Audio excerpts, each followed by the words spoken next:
반갑습니다. 상처 입은 상담사 엘로입니다. 상처가 보석이 되다. 상처 입은 상담사 엘로이.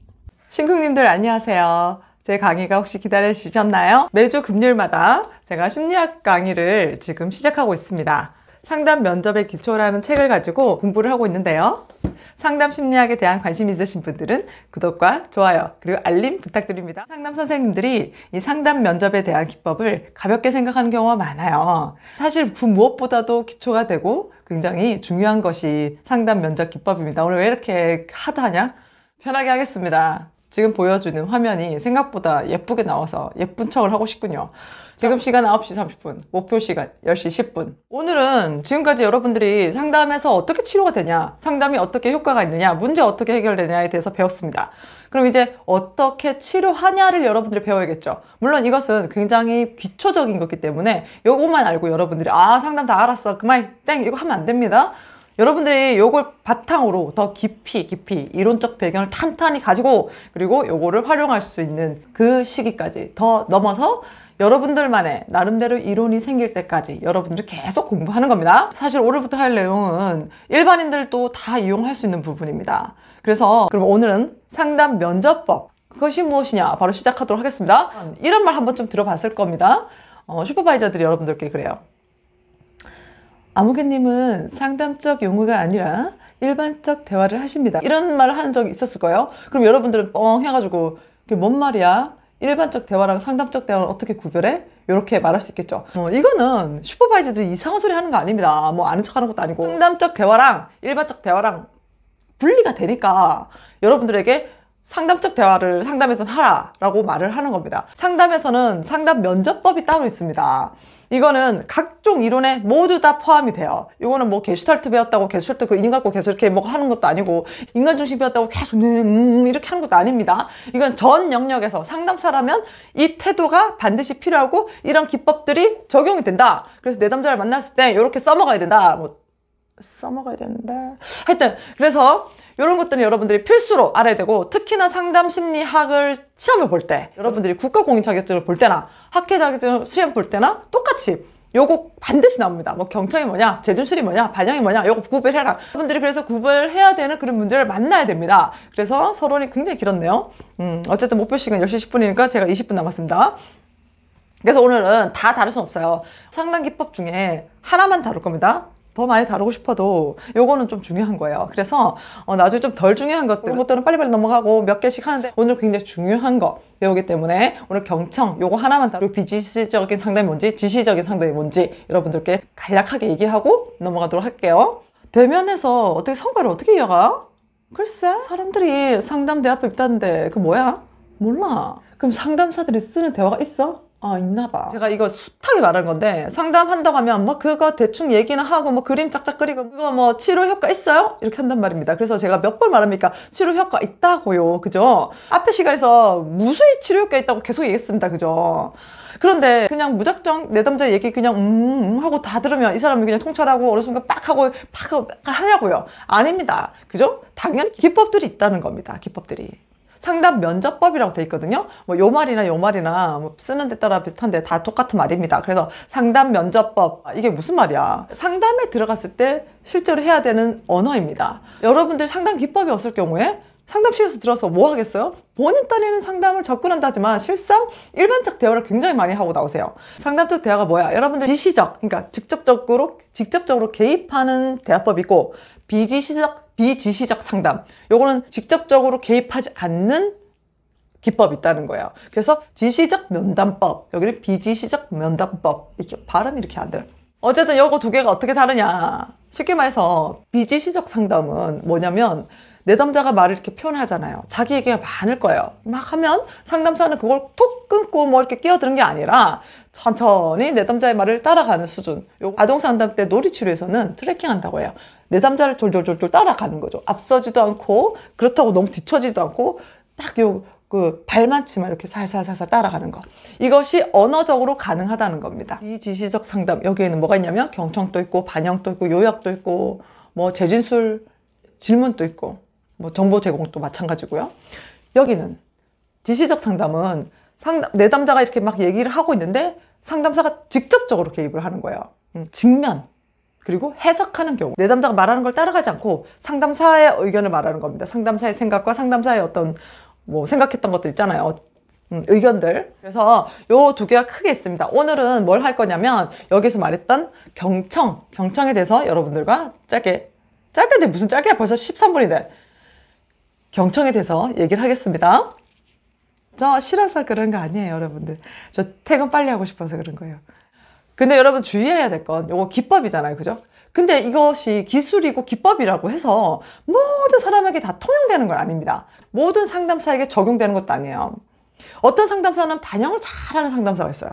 어떤 상담사는 정말 기똥차게 듣는 걸 잘할 수도 있어요. 지금부터 우리가 얘기하는 게 듣는 거잖아요, 경청. 근데 이 경청이 사실 그냥 이거 아니거든요. 그래서 이거를 마치 기술, 어떤 도구 쓰듯이 쓰는 것이 아니라 사람들마다 다 다르게 적용이 돼야 된다는 거죠. 그리고 상담사마다 이것이 잘 사용할 수 있도록 자기 자신을 잘 연마를 해야 된다는 겁니다. 만약에 상담사가 이론적 배경도 탄탄하지 않은 상태에서 요거만 기법이라고 막 써버리면 이거는 뭐 만병통치약 하나 가지고 이 사람 저 사람 다 효과 좋다고 약 주는 그런 돌팔이 의사랑 다를 게 하나도 없습니다. 특히 이 영상을 보시는 상담 전공하시는 신국님들은 여러분들의 말 한마디에 누군가의 삶이 결정이 될 수도 있다는 거예요. 심지어는 죽고 사는 문제가 걸렸을 수도 있어요. 이렇게 말하기가 되게 공포스럽죠. 뭐 다 그렇진 않습니다. 다 그렇진 않지만 어쨌든 상담사는 늘 내담자를 대하는 태도에 중심을 둬야지 기법들의 중심을 두거나 아니면 어떤 이론적 바탕도 없이 그냥 자기식대로 상담하는 거는 굉장히 위험하다는 거예요. 물론 일상적으로 대화하시는 분들도 염두에 두셔야 돼요. 왜냐면 굳이 상담실에 안 오더라도 우리의 생활 반경 안에서 누군가의 말 한마디에 정말 힘이 나고 힘이 빠지기도 하고 실제로 그런 사사로운 말 한마디에 상처를 받아서 온단 말이에요. 그래서 중요한 거는 무엇보다 상담사는 내담자를 대하는 내담자에게 향하는 그 마음의 태도를 항상 집중해야 된다. 그리고 이론적 배경이 탄탄하게 자리 잡아야 된다. 그래서 평생 공부해야 되는 거예요. 그래서 쓸데없이 다른 데 돈 쓰지 말라는 겁니다. 자기분석 받는 거 돈 많이 쓰셔야 돼요. 자기분석. 다 자기분석. 자, 그럼 경청이란 뭔가? 경청은 비지시적 방법 중에 가장 으뜸이라는 거예요. 으뜸 중에 하나입니다. 이게 경청이라는 것이 그냥 듣는 것만, 상담이라는 것이 먼저 듣는 것부터 시작하거든요. 실제로 상담사들의 상담을 분석해 봤더니 상담 시간 중에 상담사가 하는 말의 어떤 비중은 겨우 10%밖에 안 된다고 합니다. 근데 어떻게 상담 효과가 나냐? 그것이 바로 경청의 힘이죠. 경청은 단지 듣는 것만 말하는 게 아닙니다. 경청 하나로 내담자 교육이 될 수 있습니다. 어떤 교육이요? 이 시간은 당신 시간이에요. 내 시간이 아니라 당신 얘기를 듣는 시간이에요. 자, 이게 왜 중요하냐면 상담사가 사실 말을 안 하고 내담자를 잘 듣는단 말이에요. 상담의 경험이 없으신 분들이, 그죠? 그러면 내담자들이 그래요. 아, 왜 나만 얘기해요? 뭐 그러면서 자기가 자기 돈 내놓고 얘기하는데 자기가 자기 얘기만 한다고 괜히 손해본다는 느낌이 드는 사람도 있어요. 이게 커뮤니케이션이 안 되고 관계가 힘드신 분들은. 심지어는 자기만 말한다고 미안해하는 사람도 있어요. 그래서 경청을 진지하게 하면 내담자는 그 과정 통해서 이 과정은 내 얘기를 하는 과정이구나.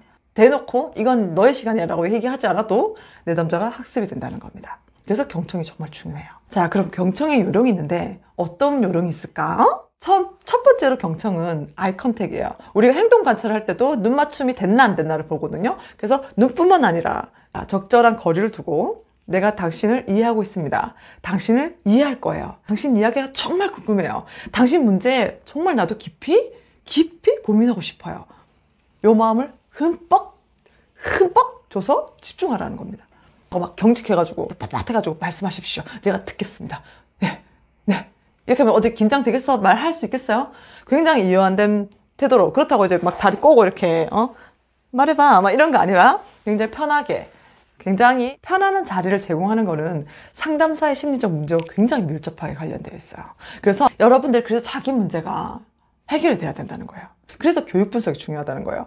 딱 만나면 이 사람이 날이 섰는지, 이 사람이 정말 나한테 편안한 마음을 주는지, 이 사람이 나한테 호감을 가지고 있는지 단번에 느끼잖아요. 아니면 이렇게 가시 들고 있는지 이게 다 보인단 말이에요. 아니, 보이진 않죠. 보이는 사람만 보이고 안 보이는 사람은 못 보죠. 눈치 없는 사람은. 그죠?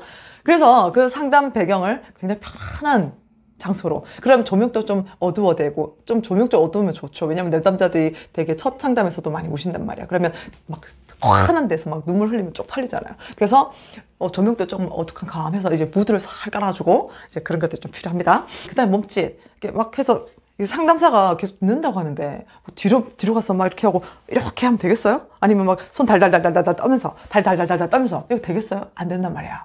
어떻게 하냐면 내담자에게 약간 그것도 이렇게 하면 안 되고, 그래서 약간 시선을 기울인 상태에서 말씀하십시오. 오늘 좀 오버한 것 같아요. 목소리도 올라가고. 저 원래 이런 모습 아닙니다. 여러분들 다시 말하지만 여러분들 제 채널에서 보이는 제 모습은 100% 저 모습이 아닙니다. 저 상당히 우아하고 조용하고 얌전하고, 상담 때는 특히 이러지 않습니다. 네. 차분하면 저 굉장히 차분한 사람이에요. 제가 이렇게 하는 이유는 여러분들 제 강의 듣다가 졸까봐 이렇게 막 파닥파닥 거리는 거예요. 어디까지 했어? 네. 그래서 상담사들은 자기 모습도 관찰할 수 있어야 돼요. 이게 메타인지라고 하죠. 내가 뭐 지금 하고 있는 것 같아. 저기 둥둥둥 떠가서 나를 관찰할 수 있는 그 힘. 슈퍼비전이 왜 중요하냐면 요 메타인지가 발달합니다. 이건 다음에 우리가 더 진도가 나가면 얘기를 해볼게요. 여러분들이 자주 하는 습관, 행동, 유튜브 이거 찍어보면 참 좋겠죠. 저는 이 유튜브 찍으면서 제가 평소에 보여주는 행동이나 웃음이나 이런 것들 되게 많이 관찰하거든요. 그전에도 물론 관찰했지만 진짜 작은 거, 미세한 거, 내가 맨날 요거 보잖아요. 맨날 요거 보고 편집하고 다듬고 너무 잘 보이는 거야. 그래서 유튜브 촬영하는 거 도움이 됩니다. 전 상담 선생님이라면 유튜브 하는 거 권해드려요. 구독자가 없으면 좀 마음이 좀 허하긴 해요. 네. 제 영상 좀 추천 많이 해주시고요. 소문 좀 많이 내주세요. 상담적 끝으로 상담사의 어떤 언어 행동, 요거는 그냥 듣고 이렇게 있으라는 게 아니라 이런 거 하란 말이에요. 요게 장난이 아니라 가끔 우리 친구들이나 이렇게 지인들 만나면 이 사람이 지금 내 말 듣고 있는 건지 안 듣고 있는지 확인할 때도 있어요. 혹은 통화를 할 때 이거 조용하단 말이야. 뭔가 이렇게라도 해야 되는데 너무 시큰 얘기하고 저기서 정적이 촥 흘러요. 그럼 이게 듣는 거야 안 듣는 거야? 그러면 저는 확인합니다. 내 말 듣고 있어? 내 말 듣고 있는 거야 지금? 이게 뭐겠어요? 나 지금 내 말 얘가 안 듣는 것 같아 이런 느낌이란 말이야. 그래서 별거 아닌 것 같지만 아이고 이런 말도 있잖아요. 이런 거 되게 중요합니다. 근데 요게 사실 여러분들 훈련하라고 하는 말이지만 습관이 되고 하면 굉장히 좋아요. 사실은 상담사에게도 되게 좋고 일상생활에서도 이제 좋은데 가식적으로 되면 안 되는 거죠. 경청의 요령 같은 경우는 힐과 오브라이언 오자가 커가지고 뭐라 읽어야 될지 모르겠는데 내가 영어를 잘 못해가지고 하여튼 힐과 오브라이언 요 자료는 요 책에도 있고요. 그리고 제가 요약한 요약집에도 있으니까 요약집은 저희 상상꾸기 카페에 있습니다. 네이버 상상꾸기 엘로이 심리상담센터 검색하세요. 그러면 이런 질문 있죠. 아니 선생님 그러면 경청할 때 다 그렇게 들어야 돼요? 아닙니다. 우리 그렇게 들을 수도 없어요. 그리고 그렇게 듣는 것이 내담자한테 도움도 안 됩니다. 그럼 어떻게 들어야 되죠? 바로 선택적 경청. 제가 글자를 이렇게 턱 넣고 싶은데 죄송합니다. 요즘 편집을 제가 정말 못하겠어요. 그래서 따라하세요. 선택적 경청. 이게 뭐냐면 다 듣지 않는다는 거예요. 내담자가 말하는 것 중에 정말 핵심적인 것이 있을 겁니다. 그러면 여러분들이 핵심적인 것만 더 두드러지게 반응을 하는 거예요. 예를 들면 그거죠. 이분이 우울증에 대해서 얘기를 하는데 뭔가 어렸을 때 무엇이 점화돼가지고 지금 빡 하고 터진 것 같단 말이에요. 어렸을 때 사건이랑 지금 현실과 어떤 한계에 부딪혀서 자기 연민이든 뭐 자기 무력감이든 빠져서 지금 우울증이 점화가 된 것 같단 말이에요. 그러면 상담사는 이 내담자가 막 오늘 TV를 봤고요, 누구랑 놀았고요, 뭘 먹었고요 이런 말 할 때는 반응하지 마시고, 근데 제가 어렸을 때라면 오 이렇게 하라는 거야. 너무 어색하지만 정말 이렇게 하라고는 뜻은 아닌 거 아시죠? 자연스럽게 네네네 맞아요 안 그래도 그 얘기 좀 궁금했어요 이렇게 말해도 되고, 그죠? 아니면 이렇게끔 좀 더 억양을 높여서 반응을 해주는 거예요. 근데 계속 주제랑 상관없는 얘기 막 일파만파 이거 저 TV에 뭐가 나는데 오늘 남북한이 어쩌고 트럼프가 어쩌고 좀 댓글까지 얘기하면서 이럴 경우에는 또 방법이 있습니다. 뭐 대놓고 얘기하는 방법도 있어요. 그러나 경청이니까 말로 하는 것이 아니고 상담은 듣는 거니까. 그래서 말로 하지 않고 듣는 거로 해결하면 그냥 딴짓하는 거야. 성의 없듯이. 제가 예전에 그런 경우 있었거든요. 집단 상담에서 이게 제가 되게 강렬해서 그래요. 예전에 제가 시장바닥 아줌마 같다는 소리 한번 들은 적 있다고 했죠. 그 교수님한테 내가 뭔 얘기를 하는데 들은 척을 안 하는 거예요. 딴짓을 하는 거예요. 그냥. 기분 나쁘잖아요. 그래가지고 대들었죠. 왜 내가 얘기하는데 교수님 제 말 무시합니까? 사실 이렇게 말할 제가 간도 없었거든요. 3일 차쯤 됐어요. 이빨 약이 올라가지고 독이 오른 거죠. 내가 복수를 해버리겠다. 내가 공격을 해버리겠다. 나한테 그런 수치심을 줬으니 나도 가만히 있을 수 없다. 그냥 무시를 하는 거야. 그래서 제가 딱 얘기했더니 더 얻어 터졌지. 그래서 그게 미끼였던 거야. 미끼. 이 사람이 관심을 주지 않았을 때 어떻게 반응하는지를 봤던 거야. 무섭죠. 역시. 그래서 노련한 상담사들은 사람을 쫄게 만드는 강력한 힘이 내면에 있습니다. 네, 그래서 그러는 것도 있고 일부러 딴청을 피워요. 그럼 내담자가 저처럼 용기 있는 사람은 왜 제 말 무시해요? 이렇게 하면 그거 자체를 다뤄도 되는데 처음에 신뢰관계가 형성될랑 말랑 할 때는 내담자가 눈치를 채요. 아, 요거 얘기를 안 듣네? 그래서 딴 얘기를 해야지? 내담자가 학습된다는 거죠. 중요한 말만 해야 되나 봐. 아니면 더 강력하게 아니 이 중요한 얘기인데 이 사람이 지금 내 얘기 왜 안 듣냐 이런 식으로 계속 할 수도 있고 그러면 이것도 저것도 다 다를 수 있는 거죠. 나중에. 왜냐면 이 사람이 어떤 상대를 대하는 태도기도 하니까 중요한 얘기는 더 억양을 높이고 더 집중하고 눈을 초롱초롱 띄면서 쳐다보고 근데 좀 덜 중요한 얘기라면 이제 다른 짓을 하는 것처럼 이렇게 행동으로 태도로 그걸 보여주는 거예요. 물론 임의대로 선택하면 안 되죠. 그러니까 전문성 있는 상담사는 어떤 게 중요하고 어떤 게 덜 중요하고 덜 중요한 것 중에서도 어떤 게 갑자기 툭 튀어나온 중요한 거를 발견할 수 있다는 거예요. 이것이 아마추어와 노련한 상담사의 차이겠죠. 그래서 사실 요거는 그냥 이렇게 말로 들어서 되는 것이 아니라 훈련을 받아야 돼요. 어떻게 훈련을 받아야 되냐면 상담사들은 처음에 무슨 훈련을 하냐면 자기가 상담받은 걸 다 녹음을 합니다. 그거를 다 이렇게 축으로 풀어요. 그 안에서 숨소리까지 다. 내담자 행동 관찰까지 다 씁니다. 써서 이걸 슈퍼바이저에게 가서 지도를 받아요. 이 슈퍼바이저라는 거는 제가 말한 그 상담 심리학회 슈퍼바이저만 포함되는 거 아닙니다. 상담사의 어떤 한계에 부딪혔을 때 혹은 초보 상담사가 지도를 받아야 되는 어떤 더 지도를 할 수 있는 상담사를 보고 말하는 사례를 충분히 보고 이 사례를 바람직하게 이끌어갈 수 있도록 그 상담사를 돕는 상담사를 조력하는 사람을 슈퍼바이저라고 합니다. 그래서 또래 슈퍼비전하고 그래요. 그래서 요 얘기는 패스. 그래서 선택적 경청이란 다른 말로 뭐냐면 선택적 무시라는 말이 될 수도 있어요. 그러니까 선택해서 요 말은 좀 커트하고 요거는 좀 잘라서 그래서 길을 잘 가야 되는데 새끼를 사실 내담자는 자기 이해가 안 돼서 웃잖아요. 그죠? 근데 상담사는 제3의 입장에서 그 얘기를 듣고 내담자가 잘 해결할 수 있도록 문제를 스스로 해결할 수 있도록 돕는 조력자란 말이에요. 그러면 내담자가 이게 중요한지 저게 중요한지 모르기 때문에 막 산발적으로 얘기하면 상담사가 요것도 같이 쳐주고 저것도 같이 쳐줘야 되는 역할이 있단 말이에요. 그때 경청으로도 충분히 가능하다. 아셨죠? 자, 그러면 언제까지 들어야 돼요? 좋은 질문이에요. 계속 듣기만 할 수 있겠습니까? 질문도 하고 반영도 하고 뭐 직면도 하고 해석도 해야 하고 뭐 다 안 해도 되지만 그렇게 해야 되죠. 그럼 언제 하냐? 상담사가 이렇게 막 얘기를 듣다 보면 내담자 되게 모순된 얘기를 할 때가 있어요. 아니면 되게 궁금해. 그쪽 더 얘기했으면 좋겠어.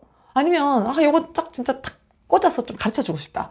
와, 이게 딱 들어보니까 요거 해결됐는데 요거 두 개 연결됐는데 그런 것들을 막 하고 싶은 욕구가 막 올라온단 말이야. 근데 이거는 초기 때는 하지 마시고 가급적 처음에는 들어주시는 거. 그래서 행동으로 태도로 이 내담자에게 계속 보여주시는 거죠. 그래서 내담자가 자기가 스스로 그 주제를 선택할 수 있도록 기회를 주는 거예요. 그래서 경청할 때는 다른 건 일절 제외하고 우선은 내담자 말을 방해하시면 안 돼요.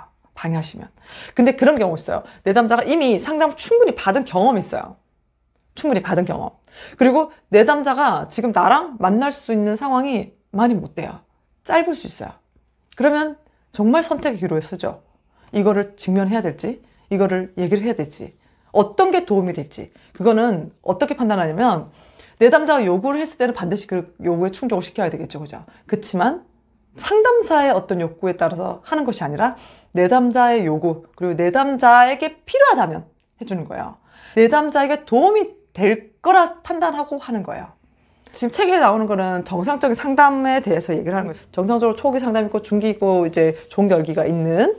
그래서 초기에는 가만히 이제 좀 들어주라는 거야. 왜냐면 내담자는 저를 만나기 전까지 숱하게 선택을 했습니다. 그죠? 저번 시간에 제가 얘기했죠?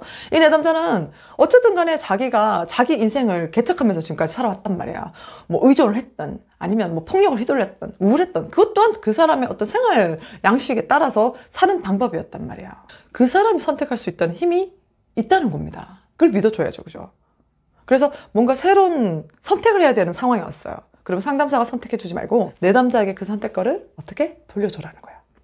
약간 친해지고 신뢰가 생긴 느낌이 들면 그때 조심스럽게 하나씩 직면도 해주고 질문도 하고 반영도 하고, 그죠? 끝으로 경청 때 주의해야 될 게 있습니다. 무엇이든 주의할 게 있죠, 그죠? 경청은 반응하지 않는 거랑 달라요. 경청은 상담사가 직접적으로 말은 하지 않지만 상담사의 모든 태도로 대화하고 있어요. 나 지금 너 얘기 너무 궁금해. 좀 더 얘기해줘. 나 귓구녕이 열렸어. 내 머리 텅텅 비었어. 나 너무 궁금해. 네 얘기 너무 궁금해. 그렇게 살았구나. 세상에. 어머, 진짜? 어떻게 그런 일이 이랬어? 그 내담자 마음을 전적으로 내가 다 들어줄 거야. 나 완전 너 궁금해. 너 누구야? 너 누구야? 너 누구야? 뭐 이런 거, 이런 마음. 진짜 얘기해봐. 나 다 들을 거야. 이렇게. 그렇기 때문에 반응이 당연히 나올 수밖에 없습니다. 내담자가 얘기하는 톤에 따라서 상담사도 같이 춤을 추면서 리듬을 맞춰 움직이는 거죠. 내담자가 너무 격렬하게 가면 아니야 그거는 너무 빨라 이렇게 비언어적으로 하고. 아시겠어요? 내담자의 반응을 하지 않는 것은 무시하는 거예요. 그래서 고도의 집중력을 가지고 내담자를 관찰해라. 초롱초롱한 눈빛으로 내담자를 바라봐야 됩니다. 그 다음에 상담사가 막 가르치고 싶어하는 사람 있죠. 자기 가치관이 너무 뚜렷해서. 예를 들어서 제가 예전에 동성애 반대에 관련된 영상 올렸을 겁니다. 그거 그쪽 진영 분들께 정말 욕을 태워가지고 들었는데, 사실 여러분 제가 오해를 마셔야 되는 거예요. 여러분들, 우리 신쿵님도 그렇고 이 영상을 처음 듣는 분들도 그렇고, 동성애는 뭐 우리가 찬성하고 반대할 게 아니에요. 왜냐면 그들의 삶이고 그들이 말하는 그들식의 사랑이거든요. 근데 왜 제가 그걸 찍었느냐, 저한테 강요하지 말라는 겁니다. 그 가치관을. 그러니까 그거는 제 한계라는 거였죠. 그래서 상담사의 윤리는, 어떤 분은 진짜 뭐 직업 윤리라면서 굉장히 비아냥거리면서 되게 욕을 하고 가셨는데, 그분 진짜 상담 윤리에 대해서 모르시는 분이고, 상담사의 가치관을 반드시 내담자에게 알려야 될 의무가 있어요. 상담사가 한계가 있는 사람이라는 거를 내담자한테 알려야 된단 말이에요. 어떤 분이 저한테 굉장히 영상을 보고 호감을 가졌는데, 딱 보니 제가 기독교인이고 동성애에 대한 깨어있는 사고가 아니라는 걸 내담자가 알면 되게 실망스럽겠죠, 그죠? 그러면 얼마나 배신감도 들겠어요. 그래서 미리 말을 하는 겁니다. 나는 이런 성향이 있는 사람인데 괜찮겠냐고. 그래서 이런 부분에 한계가 있으니까 알아달라고, 놀라지 말라고. 그러면 동성애자 분들이 취사 선택할 수 있겠죠. 얘는 나랑 안 맞을 것 같아, 이렇게. 그럼 되는 거거든요. 그게 필요한 거거든요. 그래서 여러분들도 여러분의 한계가 무엇인지 잘 지각하고 계셔야 돼요. 왜냐하면 이것은 경청할 때 굉장히 방해 요소가 되거든요. 그래서 여러분들 가치관, 이것이 내담자한테 강압적으로 드러나지 않도록 여러분들 스스로 가치관에 대해서 한계는 분명히 꺼주셔야 된다는 겁니다. 그래서 이거는 돼, 안 돼. 사실 동성애 이거 나중에 큰 이슈가 될 것 같아서 그냥 미리를 한 거고, 요거 말고 사사로운 거 있죠. 부모라면 이렇게 해야 돼, 자식이라면 이렇게 해야 돼, 학생이라면 이렇게 해야 돼, 뭐 공무원이라면 이렇게 해야 돼, 사회에서 뭐 이런 요렇게 해야 돼, 저렇게 해야 돼. 여러분들 생각보다 정말 이런 가치관을 자각하지 못하는 상담사 선생님들 너무 많으세요. 정말 많아요. 그러니까 여러분들 가치관에 대해서 분명히 투명하고 정직하게 받아들이셔야 됩니다. 그리고 자기가 경험했다고 해서, 예를 들어서 자기가 이혼을 했단 말이에요. 근데 내담자가 이혼 상담을 와요. 동병상련 느낌에 무턱대고 그냥 맞아 안 된다는 겁니다. 동정은 정말 위험해요. 공감과 동정은 전혀 다릅니다. 만일을 동정을 하면서 공감을 한다고 생각하세요. 네 마음이 내 마음, 우리는 정으로 살고, 이런 건 상담에서 있을 수 없습니다. 물론 그 느낌은 알잖아요, 그죠? 경험해봤어요. 그 느낌도 알고 살아보니까 그 느낌 알 거예요. 그 느낌 알잖아. 그러나 다 들어봤을 때 맞는지를 비교를 해야 돼요. 만약에 다 들어봤는데 정말 나랑 정말 똑같아. 얼마나 이게 깊이 공감이 되겠습니까? 근데 다 들어보지도 않고 그거 나 알아 이렇게 해버리면, 내담자를 그냥 듣지도 않고 내담자 말 다 이해했다 쳐버리고 상담사 방식으로 상담을 끌고 갈 수 있는 위험에 처합니다. 그래서 동정 특히 조심하고, 상담사가 경험했던 이슈, 이것이 내담자가 일치한다고 그것이 똑같은 마음이 아니라는 거. 그때 말이죠, 제가 공감은 어떤 거다, 우리가 눈으로 보는 사물 어떤 색감, 세상 자체가 완전히 다르다, 저 사람과 나는. 어떤 물론 보편적인 거 분명 있지만 그런 개념으로 가시라는 거예요. 그리고 또 이런 분이 있어요. 이제 슈퍼비전 받으면 특히 이런 경우가 많은데, 막 슈퍼비전 딱 받았어요, 그죠? 받고 이 내담자한테 더 양질의 상담을 제공하고 싶어. 너무 너무 열심인 거죠. 그래서 이 내담자가 이 얘기하면 내가 이 얘기해야지, 계속 마음속으로 막 연습하는 거야. 그랬었나요? 준비. 그래, 그때 뭐셨죠? 자, 지금 묻는 거야 하면 어떻게 되겠어요? 이미 주제는 딴 데가 흘러가 있다는 거예요. 그리고 그때 이렇게 하다가 또 상담자도 까먹어요. 갑자기 순간 머리가 하얘지는 경험을 또 할 수도 있습니다. 그럼 이 개떡 같은 상담 어떡하면 좋겠냐고. 그래서 여러분들, 이 내담자가 얘기할 때는 내 생각에 머물지 말고 내담자한테 집중하라는 겁니다. 우리 내담자, 내 앞에 있는 지금의 내담자, 내가 만나고 있는 이 내담자한테 지금 맞는 이 시간에 최선을 다해서 집중하라는 겁니다. 자, 그러면 전화 상담도 있고 화상 상담도 있고 채팅 상담도 있겠죠. 이 경청이 우리가 보지 못한다는 것, 우리가 정말 느끼지 못한다는 것, 이건 굉장히 마이너스가 되는 부분이겠죠.